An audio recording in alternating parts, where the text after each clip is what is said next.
Hello and welcome to the Green Collar Careers Podcast. I'm your host, Jose Almanzar, a practicing environmental attorney and former environmental scientist.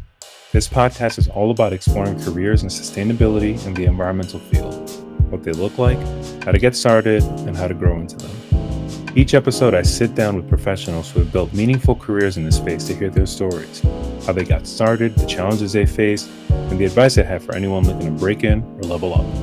Whether you're a student, a career changer, or just passionate about making a difference, these conversations will have something valuable for you. Thank you so much for spending time with us. Let's dive right in. Hello and welcome to the podcast. I'm your host, Jose Almanzar. Today, I have the pleasure of speaking with Kevin Doyle, Executive Director of Career and Professional Development at the Yale School of the Environment.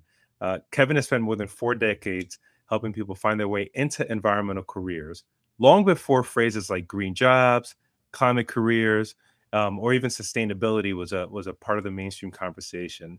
Over the course of his career, Kevin has worked with thousands of students, employers, nonprofits. I mean, this is probably the one person that can speak more about environmental careers than your host today. And I'm so happy to have him here today. I will say this before we jump right in, but Kevin has spent 2 decades prior to Yale with the Environmental Careers Organization, placing students in roles across federal agencies and environmental organizations across the country.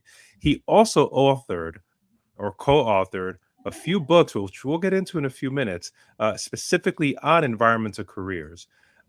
Kevin, welcome to the Green Collar Careers Podcast. How are you? Hey, I'm good. It's so good to be here, and I'm so glad to get a chance to chat with you and the people who watch it, they listen to the podcast. Absolutely. And Kevin and I, we right before we went live, we were laughing because it seemed like our careers and our professions, we were overlapping, but never had a chance to fully connect until I don't know, something about a LinkedIn post that I put got Kevin to click on my profile. And a few weeks ago, we connected, and I invited him to come on the podcast, and here we are. So I'm glad you did the outreach, Kevin. Absolutely. I was really, I loved finding out about your podcast, and I just wanted to drop you that note of appreciation. Absolutely. Well, let's jump right in, Kevin. So first of all, you are at Yale. Are you currently in New Haven right now? I am. I'm in my office here at the Yale School of the Environment, which is a graduate school, and here in New Haven, Connecticut at Yale. Very, very nice. So we can both commiserate on the crazy snow we've received in the last few weeks. Exactly. Lots of snow. So, Kevin, I mentioned this in the preview, but you've spent more than 40 years working at the intersection of environmental work and careers. What first drew you to this field, and kind of give us a prelude or a insight into what was your first kind of insight into this?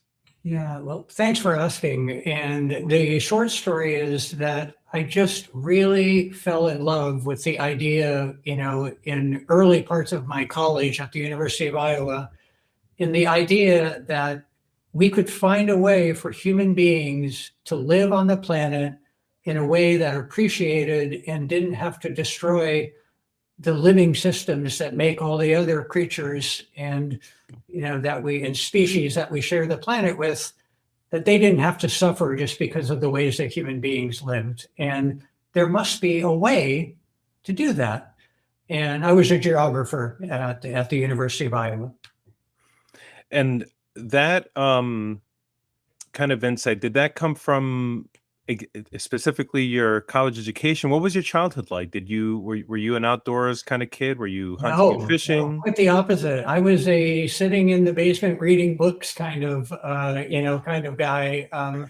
I grew up in Fairfield, Iowa. I was born in Minnesota, but I grew up in Fairfield, Iowa, a small town in southeast Iowa, but which is now its claim to fame. It is the home of Maharishi International University. And But no, I grew up in a small town in Iowa. and what drew you to I mean, I don't know if I've ever heard of a geography major. What drew you to that? Yeah. So geography is an amazing field. So just to preview what I imagine one of your questions might be, if you're a high school student now and you're trying to imagine what your college major might be, that would give you a chance to do any kind of environmental career going forward, you could do no worse than to select the major of geography. It's an incredible field. The American Association of Geographers, for example, just has remarkable people over every single kind of environmental job. So I was glad that I found my way to that actually late in my undergraduate career. And I became a land use planner right after that, and the rest is history. And what was college like for you as a geography major? Were you doing internships or jobs or just straight courses? Kind of what was that like for you? Yeah, no. So geography is broken down into economic geography, cultural geography, biological geography, water related, every single adjective that you could imagine putting in front of the word geography, they have it. And I was really drawn to anything that was at the intersection of human beings and how we live and how it affects the ecosystems that other species depend on. Anything that's at that intersection. And I think that's why my first job I was drawn to land use planning, because it was exactly about that intersection. Let's discuss that first job. What was that like? So I got an internship and I moved to Seattle, Washington area. I lived in Kitsap County, Washington, and I joined the team in Kitsap County government that was responsible for land use planning. And one of the great advantages of local government is that if you're willing to do something, there's just not enough bandwidth to hire new people all the time. So after my internship ended, they hired me as a land use planner. And then something came along and they said, hey, do you want to help us do our community development? Sure, why not? Oh, hey, do you want to be our energy planner? Thumbs up. Yeah, I'll take that.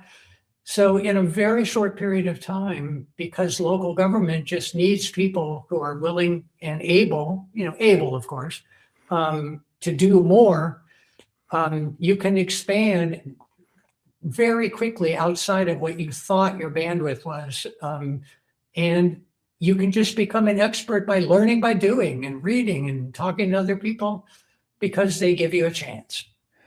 Did looking back, I mean, it seems like that was you're very fond of that experience. Is that fair to say that it was a worthwhile kind of entry point for you into the career?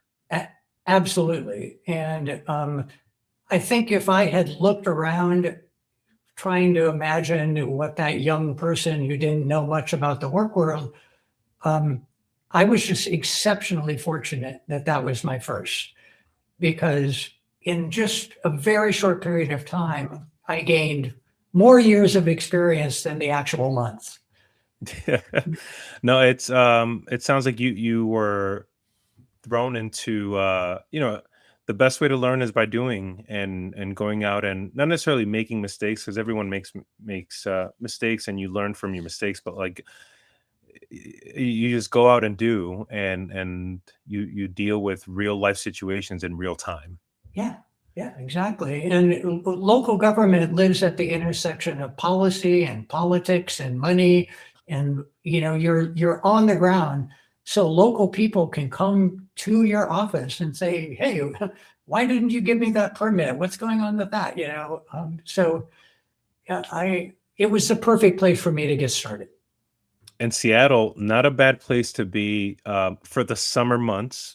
I lived I lived the summer in I spent the summer in Seattle when I did a college internship with EPA Region 10, and I was surprised at how lovely and low humidity, moderate temperature, no rain whatsoever from the months of like May through August.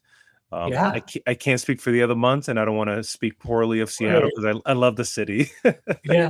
Later in my life, I ended up living in Seattle, but I started on the other side of Puget Sound in Kitsap County, which is, in that peninsula between the Olympic Peninsula So if you look to the west, you see this gorgeous mountain range.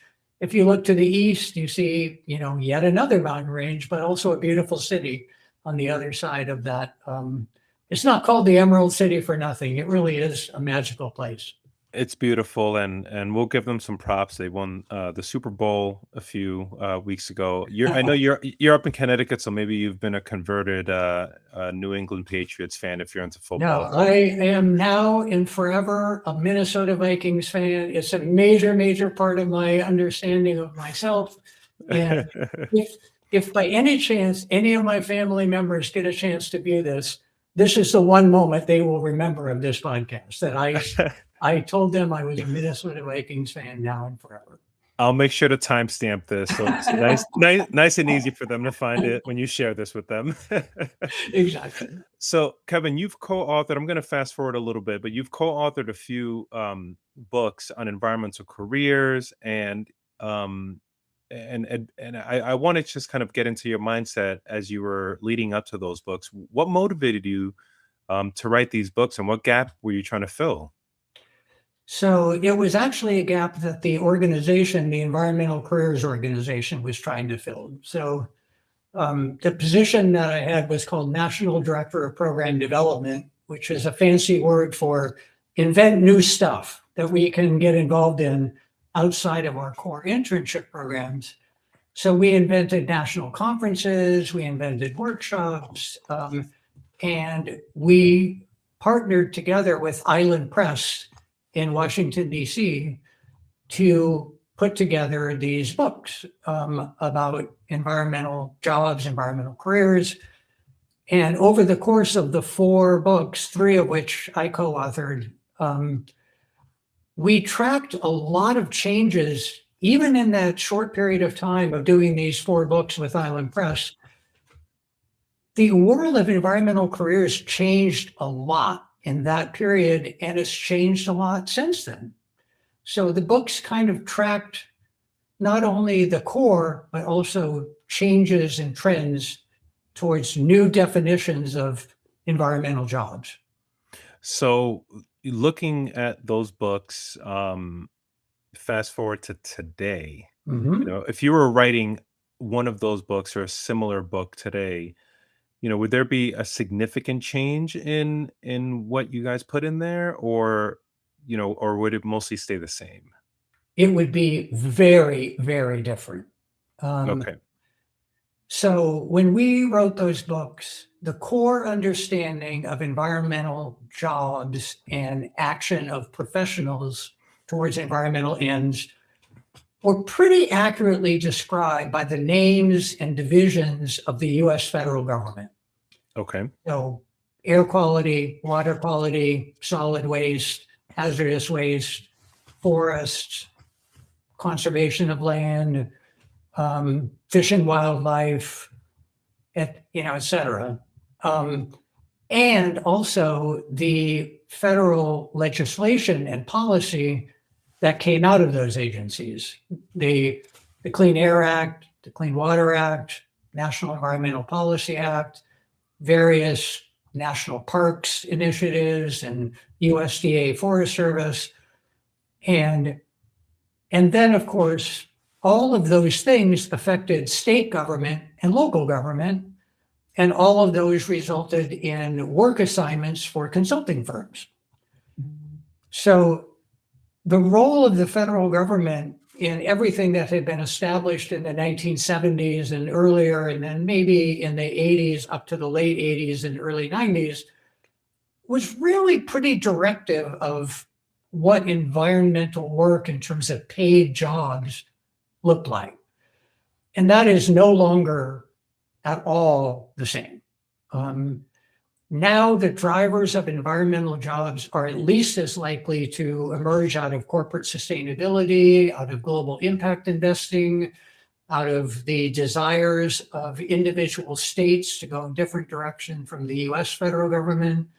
We're talking about climate change and things that happen at the international stage.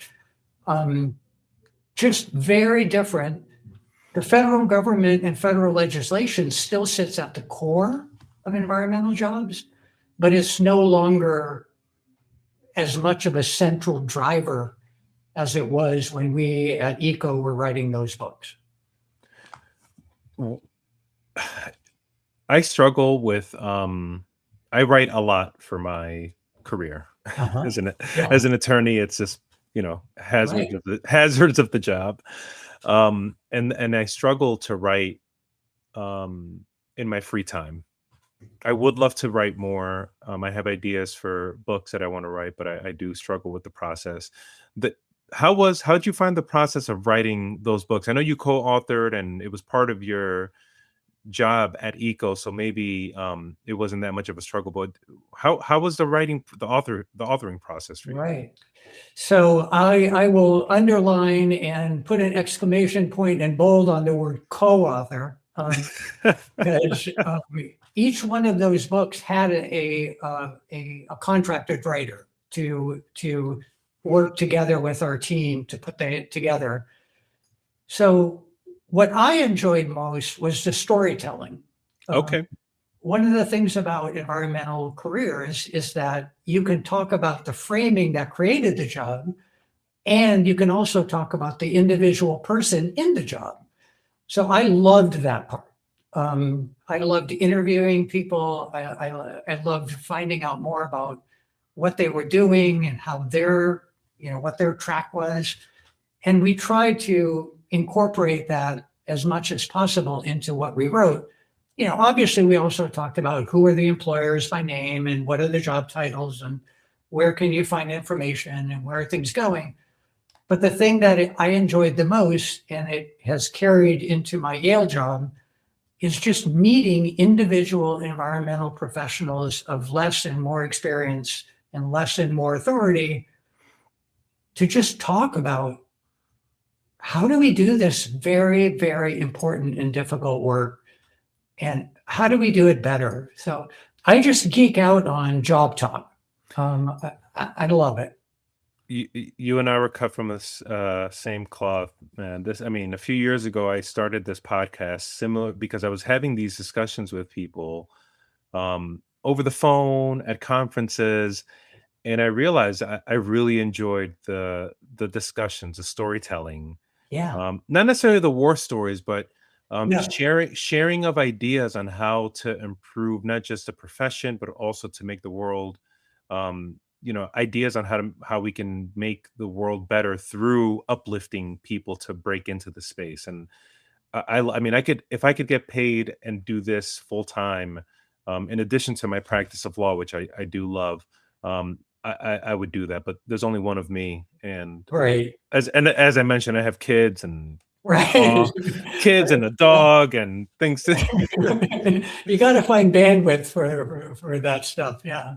I do. So Kevin, I'm going to ask you a question. I want you to really, look back at the totality of your, 30, 40 years of kind of like eco workforce architecture, which Mhm.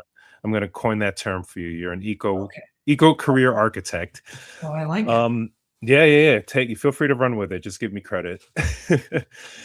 How does someone in this generation, an 18 to 22-year-old, let's say, how do they go about building a successful environmental career? Yeah. So we have a structure that we talk about, and I'll try to do it as quickly and briefly in podcast style as possible. So we urge people to define who is in what you call your community of practice. So stop thinking about job titles. Don't think about employers.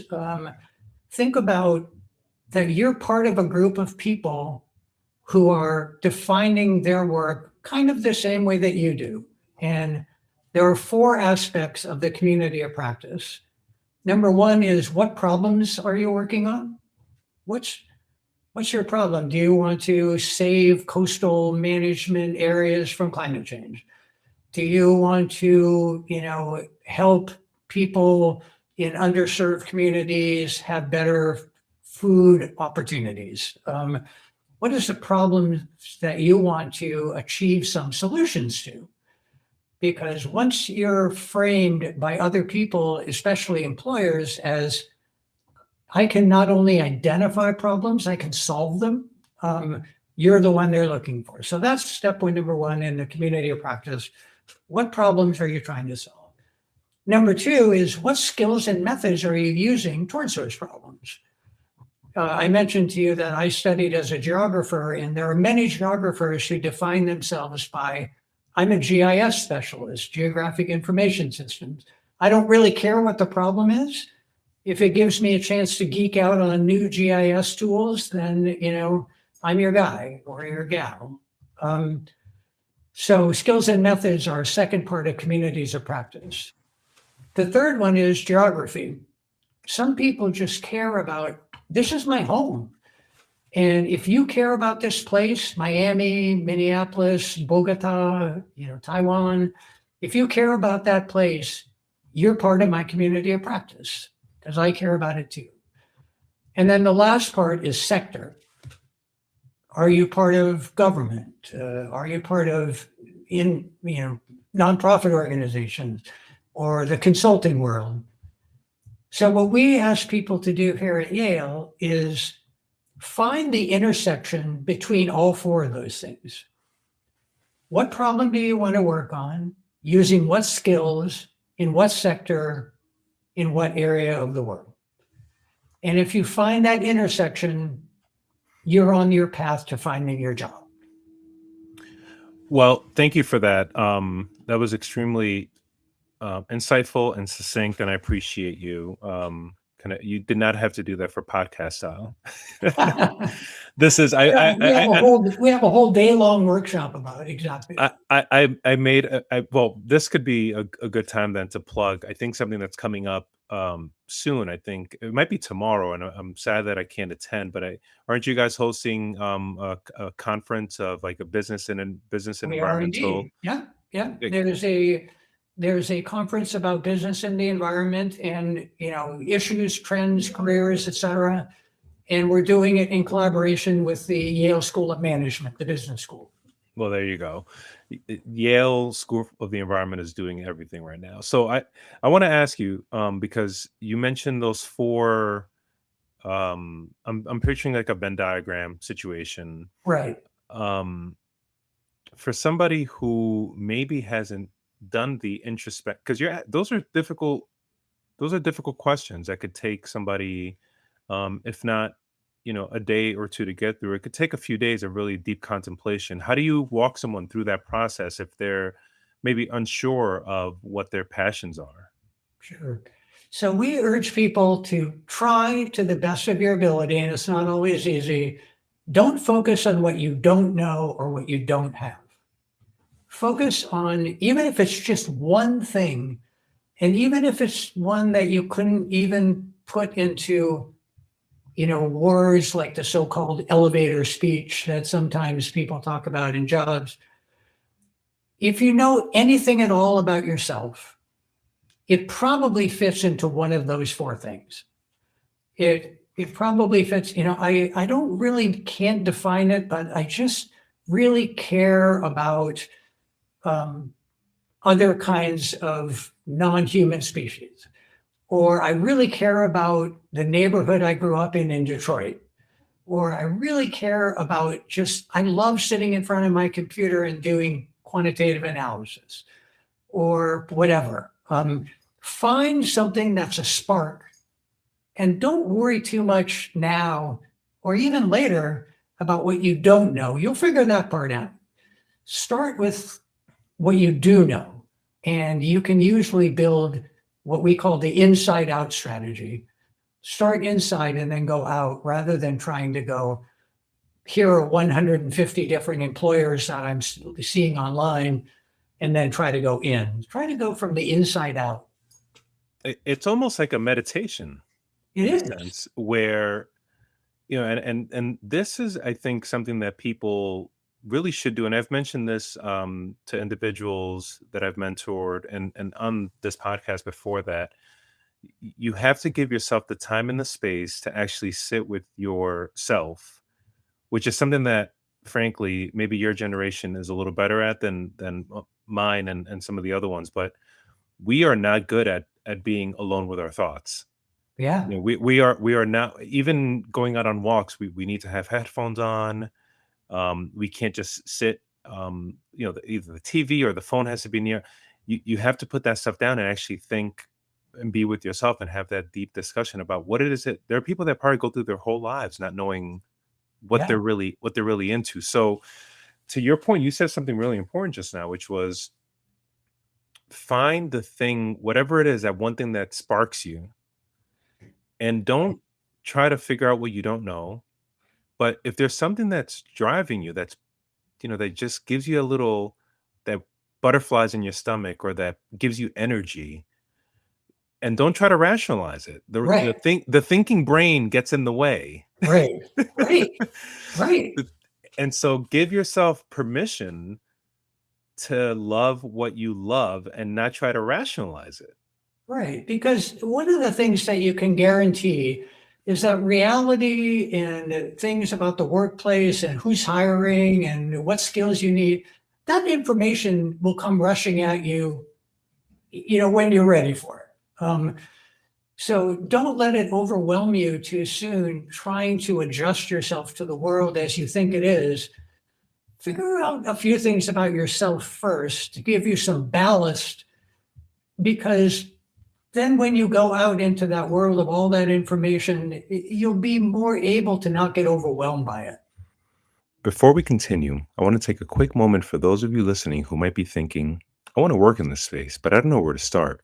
If that's you, I created something called the Green Pivot Map, a simple 90-day framework to help you clarify direction, translate your existing skills, and take strategic action toward environmental or climate work. It's not about going back to school or starting over, it's about positioning.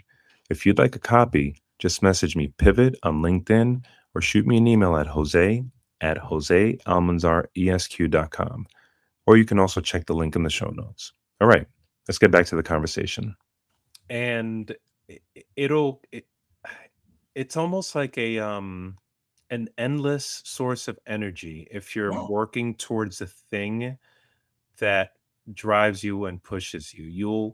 You will find ways to burn the midnight oil because it's something that you're passionate about, or that, whether it's Yeah. sitting in the basement doing cartography, or being in outdoors, and learning about a certain type of birds. Maybe there's a specific type of bird species that you are just Right. crazy about, and that's the thing. No, that's beautiful, Kevin, and I think, honestly, I wish more people would do that and start from that place.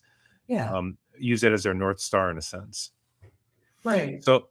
So I'm gonna ask you something, somewhat of an unfair question, but you know, and I know that you mentioned skills can come later. Don't focus on what you don't know. But I'm not gonna kind of hold your feet to the fire a little bit.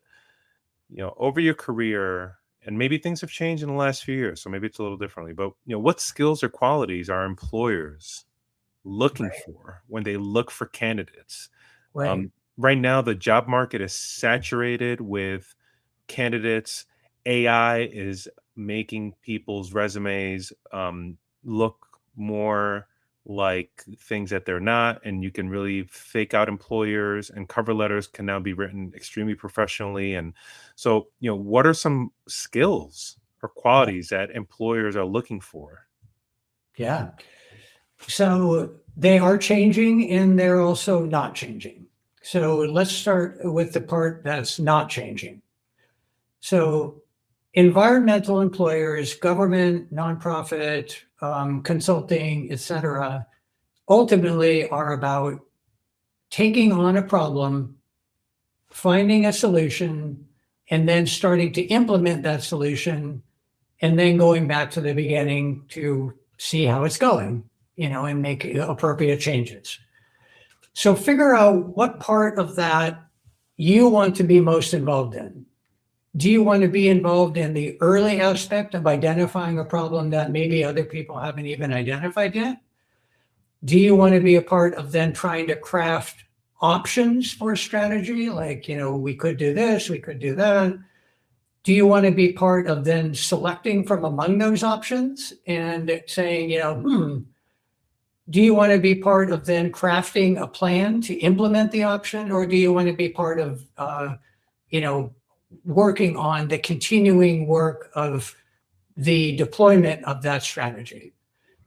So every single part of that community of progressions of solving a problem involves different kinds of skills. Some of them are more people focused.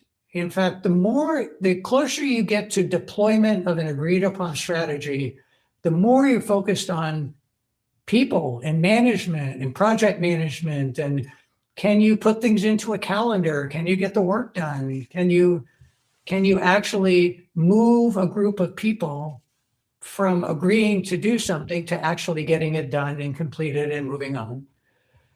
But if, on the other hand, you're trying to identify, gee, why is this happening at all? I mean, what's really going on? Maybe you want to be more involved in the things that have to do with kind of quasi-academic style research, figuring out, how to do experiments to understand what's thing, gathering data, looking at the data.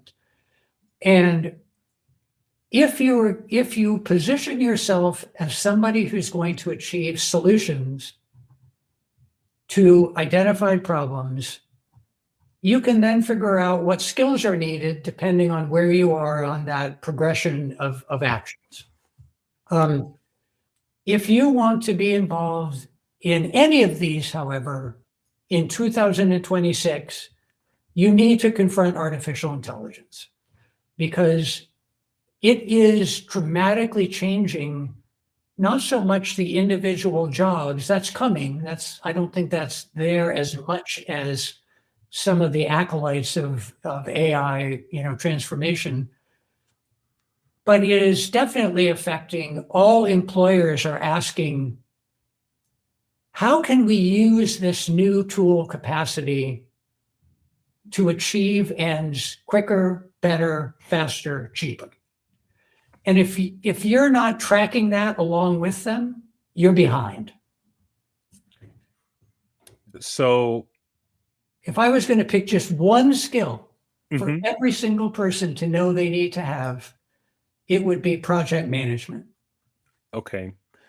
And project management comes in many different forms, and certainly substantively it can change, but it's essentially seeing a task or a problem and taking it from issue, identifying the potential solutions, alternatives, picking a solution, executing, going back, fine tuning, and then seeing a project from beginning to end. Is that a super simplified way of saying project No, management? that's exactly right. If you can't simultaneously be the doer and the designer of the doing, you're not as competitive as somebody that can reasonably say that they can do both. So then, do you take students that come through your program, or people that you're supporting or mentoring, and do you then say, okay, well then let's work with your resume to see where you are? How can we fine tune your resume and other things to reposition you to make sure that we're highlighting some of your project management skills? Or how do you go about that process in real time? Well, one of the great things about professionally focused graduate schools like Yale, but I'll just name off some of the other great ones: Michigan, Duke, Stanford, Columbia, is that they're simultaneously places of great academic research with amazing faculty, and also places that are trying to simultaneously prepare people for jobs in the workplace. And so the important thing is not adjusting your resume. The important thing is having things to put on the resume in the first place that will show that you can demonstrate those things. And that's why professional graduate schools have a lot of capstone projects, client projects, independent things, internships. So if while you're in graduate school, you're simultaneously living in the professional world and producing things that you can put not so much on a resume, but in a portfolio, then you're better competitively placed than someone who is not. I love that, Kevin, because something that I advise, and like I mentioned earlier, I do mentor people throughout the year. Sometimes they're undergrads, sometimes they're graduates, sometimes law students. And I do say your resume is fine, but what have you need to have something that looks like a portfolio. And Right, portfolios aren't just for art majors anymore. right. You need They're not and there just for architects. They're not just for, yeah, and there has never been an easier time in the history of man to publish things.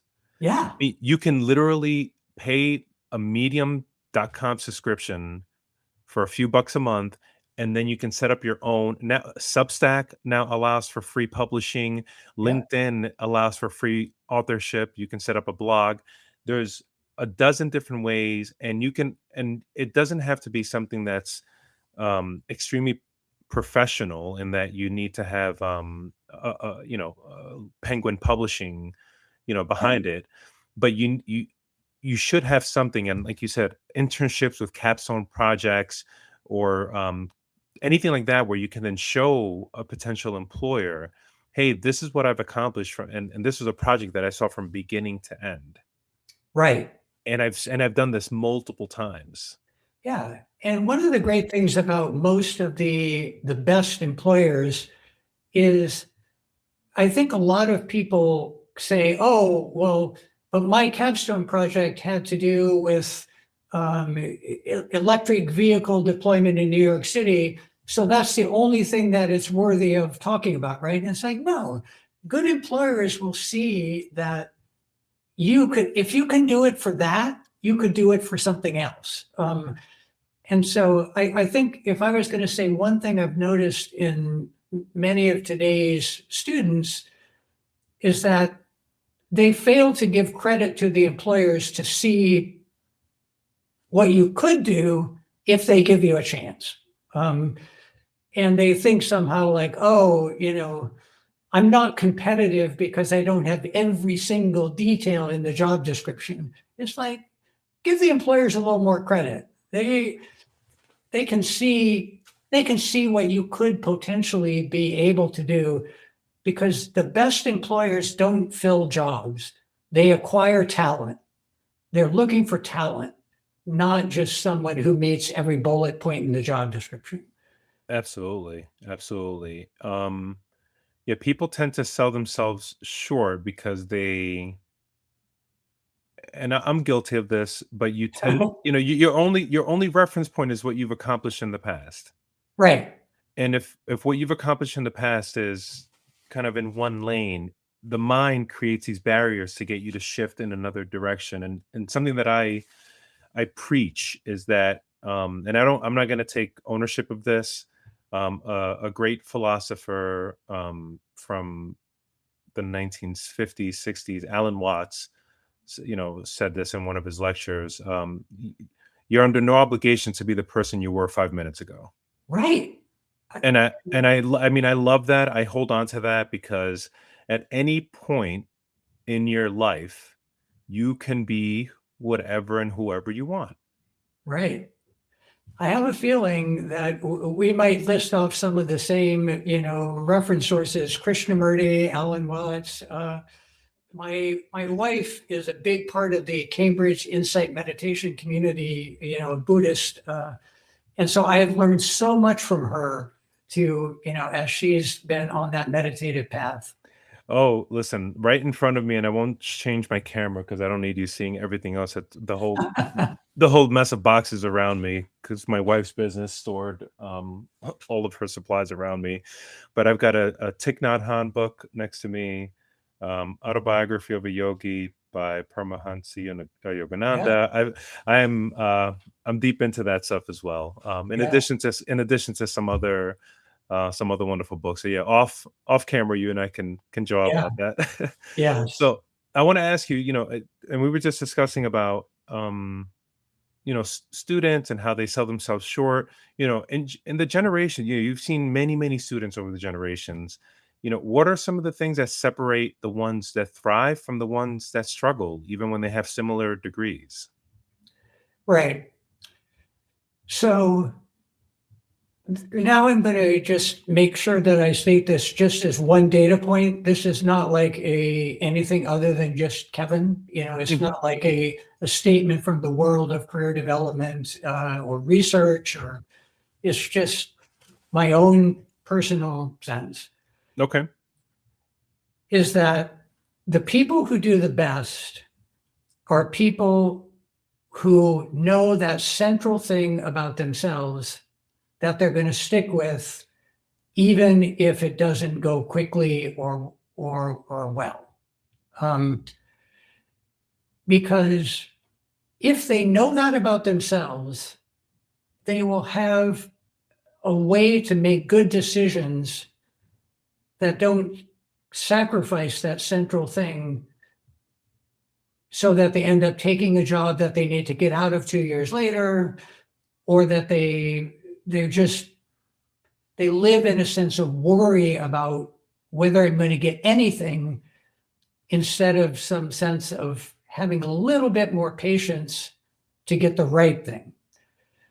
But then once they're in the right thing, they give it everything they've got. No holding back, no worry. I mean, work-life balance is very important. I'm not going to say it's not. But if you do have that moment where you are given a chance by an employer to really just take it and go, then please don't undersell yourself. Take it and go, really do it. I mean, just wow people, like, oh my God, you did it even better than the wildly good expectations we had for you. Because having done that gives you the opportunity to put the brakes on a little bit later, because people are saying, yeah, we know who you are. We know you've done great. You did amazing things for us. And if you need a little bit of, time back now, yeah, sure. But in those early days, if you found that opportunity, just grab it. Kevin, thank you so much for saying something that I think needs to be repeated, and kind of yelled from from the mountaintops. You said three things that I think are super important. One, you need to. This goes back to your focal point. You kind of have to know yourself and have that north star. You need, and when you find that thing, then give yourself the patience, give yourself the time, and the universe, God, the world, whatever you want to, doesn't necessarily move according to your timeline. Right. Sometimes it takes a little bit of luck. Sometimes it takes a little bit of an additional phone call and additional efforts. It could be another month or 2 or 3 months. That opportunity could be around the corner, and for you to give up prematurely, you're selling yourself short. Yeah. So one, have some intentionality and direction, which requires kind of doing that introspective look. Then two, lean into it, give yourself the time and patience to let it mature. And then three, and this is the important part, when the opportunity comes, because it will, then you go all in. Yeah. You have to go all in. And to your point, yes, work-life balance is important. But I've treated my career, I've had many, many jobs before even the practice of law and even before I was an environmental scientist. And one thing that I always did at every job was, hey, I'm going to make myself indispensable from day one. Hmm. And I'm going to make sure that these people know that I'm adding value to their operations. Right. I didn't always hit a home run. I can tell you right now, I was a pretty shitty salesman. I've had a few sales jobs in my life and I was not great at them, but damn it, I tried, Kevin. Right. Great.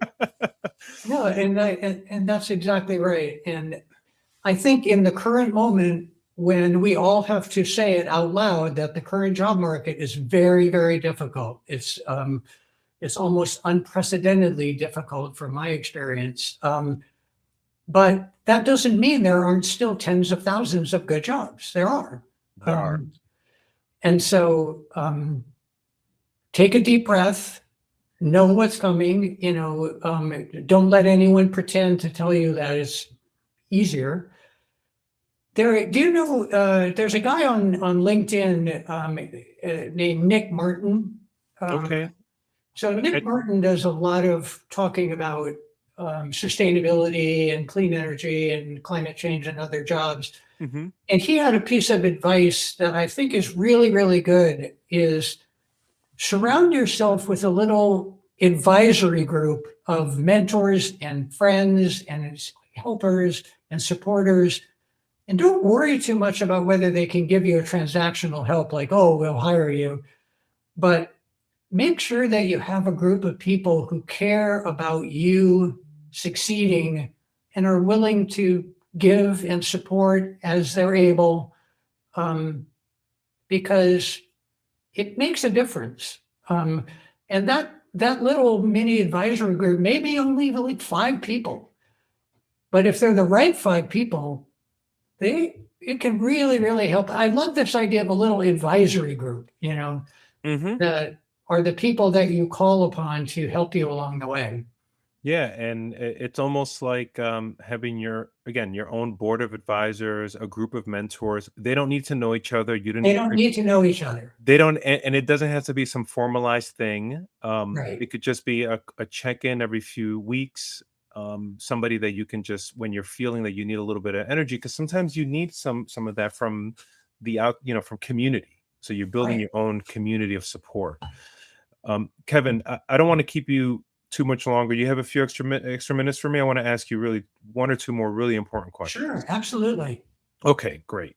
So there's a lot of pressure right now for people to pursue graduate degrees as a way to, get that extra edge in their resumes, especially in science heavy careers that tend to be like environmental kind of and climate related. That doesn't have to be, but tend to be. Right. When does graduate school make sense? It doesn't make sense for everyone. When does it make sense, and what, when might experience matter more than going to graduate school? Right. So it'll come as no surprise to you that the answer that I'm going to give now in 2026 might be actually very, very different than the one that I would have given even 5 years ago. Go ahead. Employers are very interested in what you can do,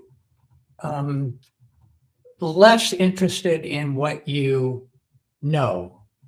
And they value certification. They do. And especially, I think, in the scientific community, they value that they don't need to spend time training you on the basics and making you a good scientist. They want to hire an already good scientist. They don't necessarily want to make you one. But the thing that I think all of us in higher education and in the workforce and students who are about ready to spend money is, are certification programs run by respected institutions that may or may not have involved uprooting your life and job and, and going to live and work among other students? Is it possible that in some career areas, these certification programs are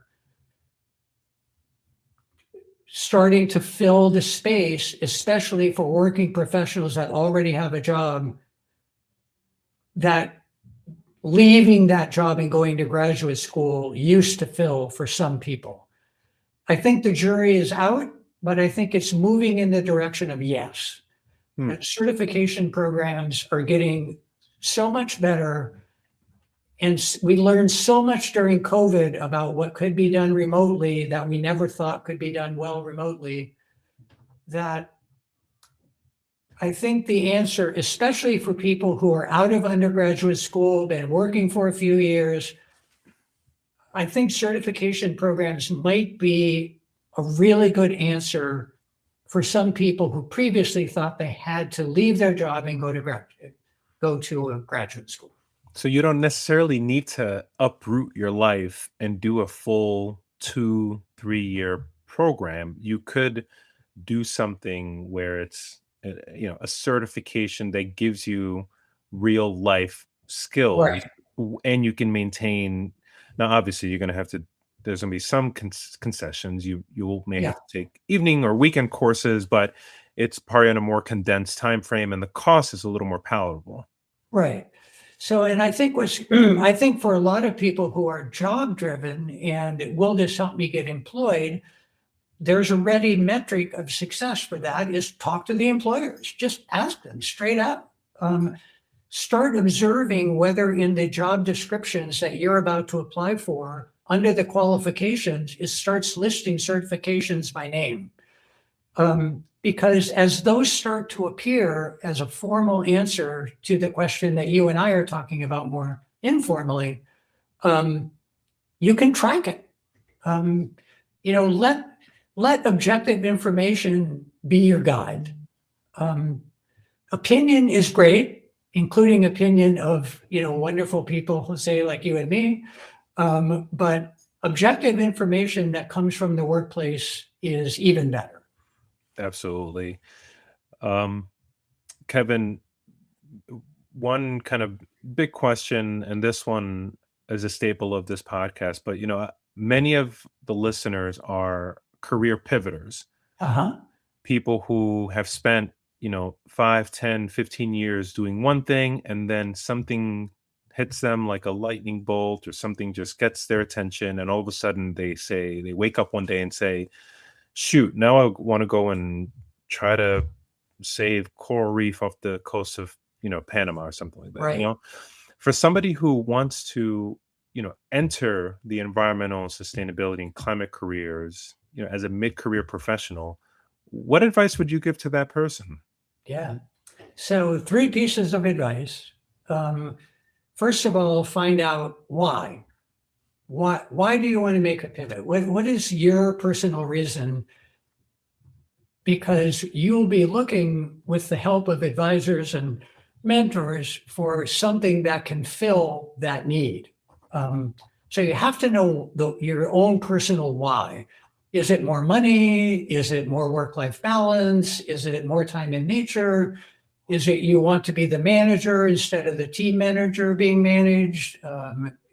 What you want to move from Massachusetts to, Costa Rica? What's going on with you that's driving that? So that's the first thing.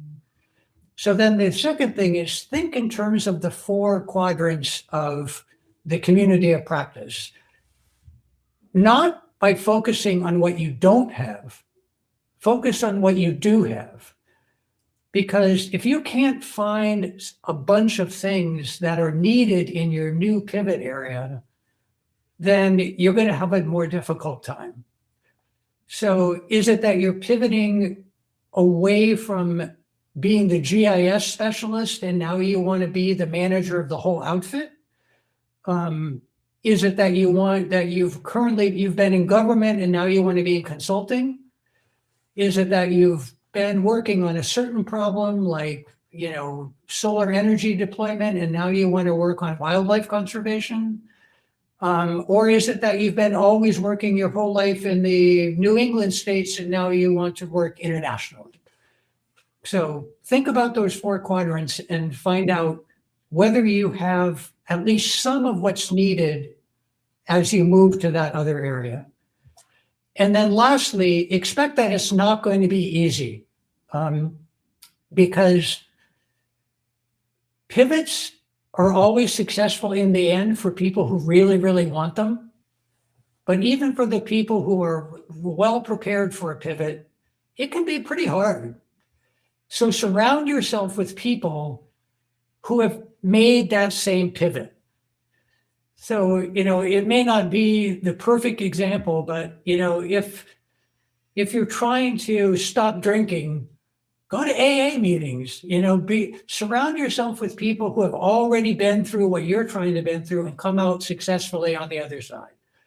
Find people who have made the pivot that you want to make and just latch on to them, because they will give you the power that you need to power through the difficulties and get to the other side.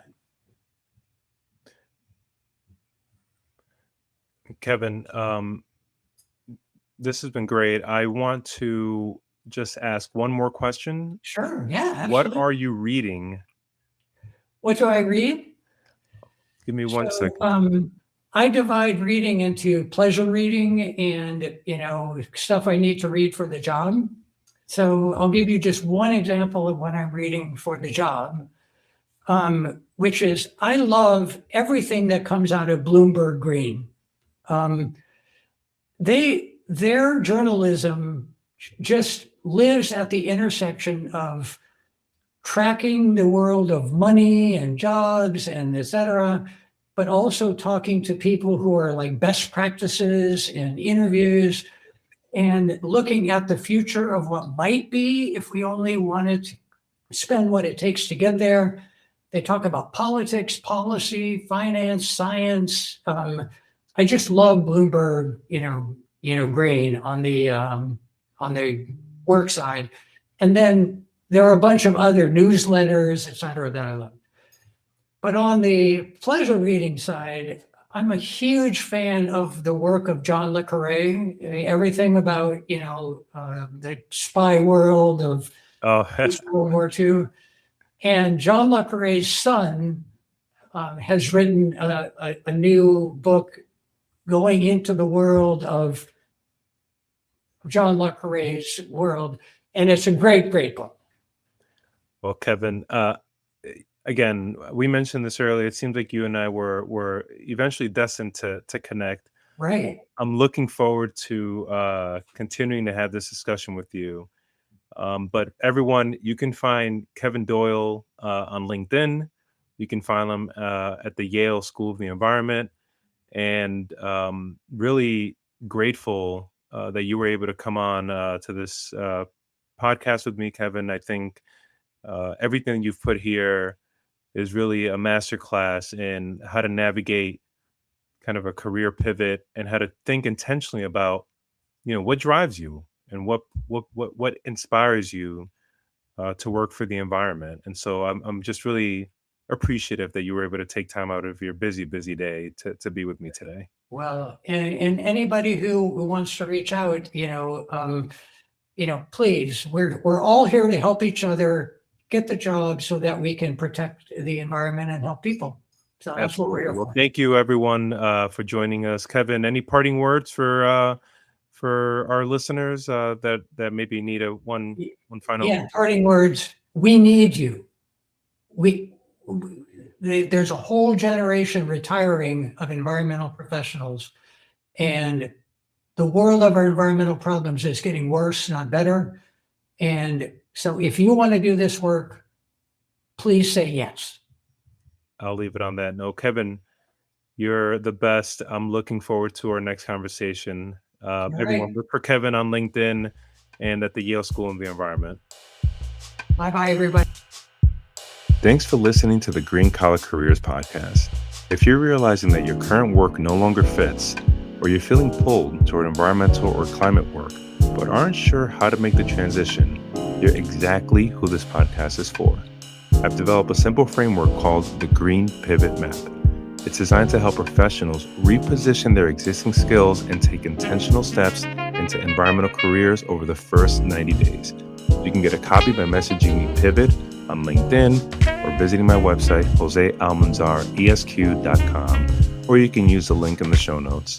If this episode was helpful, please subscribe, leave a rating, and share it with someone else who's trying to build a more purpose-driven career. I'm Jose Almanzar. Thank you so much for listening. This is Green Collar Careers.